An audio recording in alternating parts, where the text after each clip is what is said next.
So today, a new BJP leader has made a statement saying that regional parties are very small.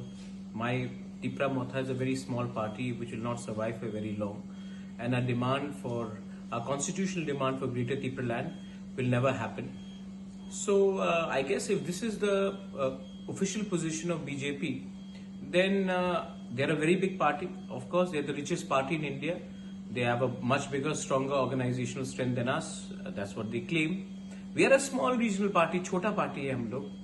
But if BJP is such a big party in Tripura, I think they should prepare to fight in all the 60 seats after today's statement.